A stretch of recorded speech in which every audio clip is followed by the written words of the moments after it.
Oh, hey folks, Scott McMullen here, doing another episode of How We Do It.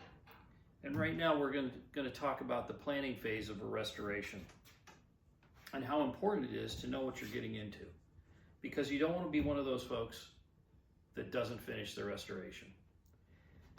And one of the ways you can do this is by taking an evaluation of the car, not just based upon how it looks, but how it feels. Which is why it is every time someone in social media asks, what's the value of this car based upon a bunch of pictures, I have to laugh. Even with a ton of pictures. The most important parts of the car that really tell you and give you an insight into how well the car was restored or how well preserved it is are in things that you can't see.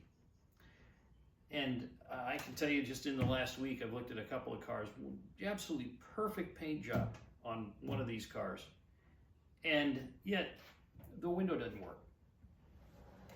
Now, imagine if you've seen the Jay Leno video where Jay is driving my blue 64.5K code.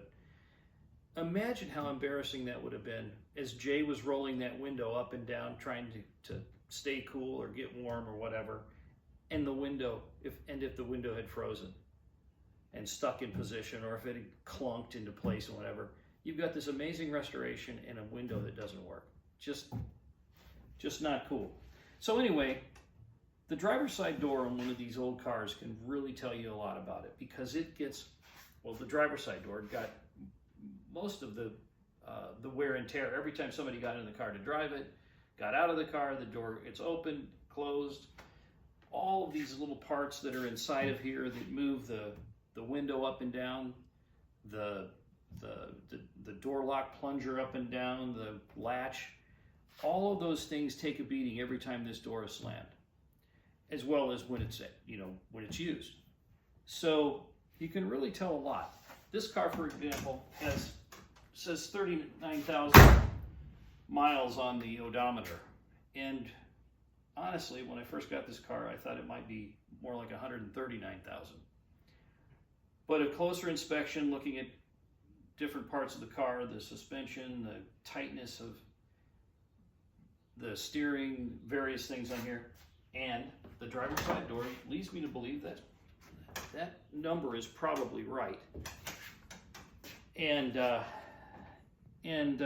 me go into a couple of little details here that went into that evaluation. So first of all, you look at the way this window moves.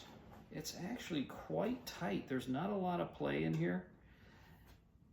Usually by 60,000 miles or so, these things have developed some significant looseness. And this car, not so, very tight. If you come around to this other side here, now, even though the gentleman had this car back in the 70s who decided he was going to express himself with an interesting resto mod type of restoration, put these funky handles on here, but the thing is inside here the pivots are still quite tight. Even there's always a little play in them, but these are actually quite tight, especially this the window roller here. So there's some things you can tell about these cars just by looking at the doors. In fact, let's go look at the door on the blue cake here for a second. So I've taken the car cover up here so that we can get the door open and show you a couple of things here. Now you'll recall the amount of play there was in the door handle, the door latch handle, and the window crank on the other car over here. Now take a look at this one, which has been restored, which, by the way, everything is new old stock in here, right down to the felt in the window with the black bead and everything. But if you take a look at this, there is basically no play in this whatsoever. When you shut this door, it's solid. Same here. Just a little bit of play. There always is in this front one especially. But things are tight. Everything is very, very tight. The window itself, not only is it tight, but all of all of these stainless steel pieces have been polished. This vent window frame has been re-chromed, and very nicely re-chromed. And this is actually the original. This is not a new old stock piece. This is not something from another car. This was a part that the car was born with. So it's always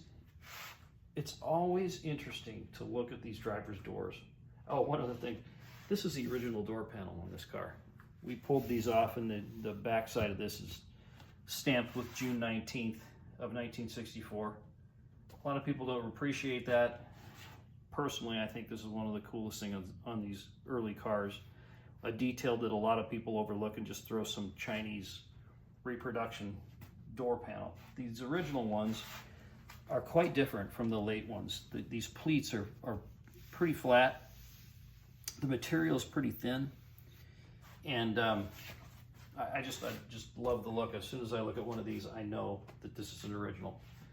So anyway, so there's your look at the car doors. Notice how tight that is. There's nothing making any noise in there. No rattling, nothing.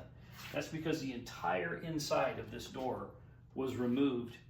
The original crank mechanism was taken out. It was rebuilt, put back in. All the parts that were worn were removed. Solid parts that were still not too worn to work, we reused those. And the result is a door that looks, feels, and performs exactly like it did when it was new. Who knows, maybe a little better. Spent a lot of time adjusting this. Other things that we did here, we looked at the gaps in these areas here. We lined up all of this, and if you get a set of assembly manuals, it actually goes into what all these specs are and how it is to make these adjustments and so forth. Shop manual is also a valuable tool. So anyway, there it is. One day, this one will be just as nice as this one. Hope you enjoyed it, folks.